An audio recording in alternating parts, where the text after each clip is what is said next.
আসসালামু আলাইকুম। আপনারা যারা স্যামসাং এবারও ফোন নিয়ে বিভিন্ন সমস্যায় ভুগতেছেন, যেমন লাইট সেকশনের সমস্যা, ডিসপ্লেতে লেখা আসতেছে তবে লাইট শো করতেছে না। যদি কোনো টর্চ মারেন তাহলে দেখা যায় যে ভিতরে লেখাটা দেখা যায়, স্যামসাং লোগো আসে, সবগুলি চলে ঠিকঠাক মতো, তবে ডিসপ্লেতে কখনোই আলো আসতেছে না। নতুন ডিসপ্লে দিয়েও যদি চেক করেন তাহলেও আলো আসতেছে না। আর এই কারণে অনেকে ভুলভাল কাজ করার কারণে অনেক সময় দেখা যায় আমাদের টেকনিশিয়ানদের উপর বিভিন্ন অপবাদ করে। তো সুতরাং আমরা কাজ করলে প্রত্যেকটা কাজ প্রপারলি গাইডলাইন মেনে তারপর কাজ করব।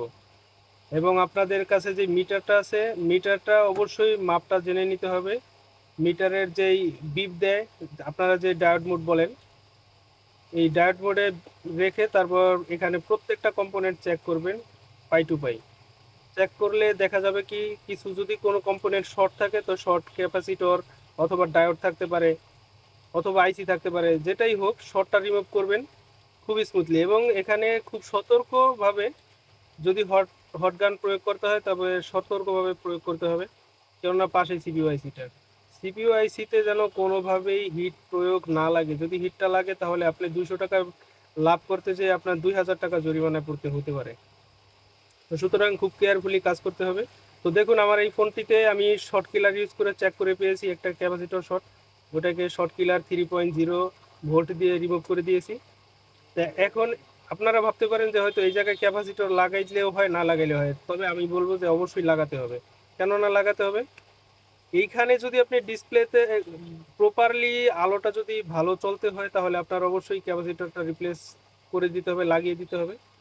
না হয় আপনার ফোনে সমস্যা করতে পারে, ডিসপ্লে ফ্লিকিং করতে পারে, অথবা ডিসপ্লের যে আলোটা কাঁপাকাঁপি করতে পারে, অথবা ডিসপ্লে চালু হওয়ার পরে আলোটা চলে যেতে পারে, এরকম হইতে পারে, অথবা আইসিটার উপরে বেশি লোড পড়ে যেতে পারে, আইসিটা ড্যামেজ হয়ে যেতে পারে।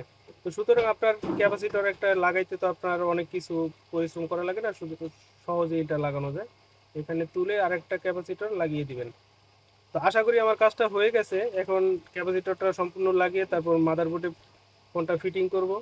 ফিটিং করে তারপর প্রপারলি চেক করে দেখব যে অবশ্যই আমার কাজটা হয়েছে কি হয়েছে না। তো আমরা মাদারবোর্ডে ফিটিং করে দেখলাম ফোনটা, চার্জে লাগিয়েছি। তো দেখুন চার্জিং লোগো আসছে, সাথে আলো আসছে। তো আজ ভিডিও এই পর্যন্তই।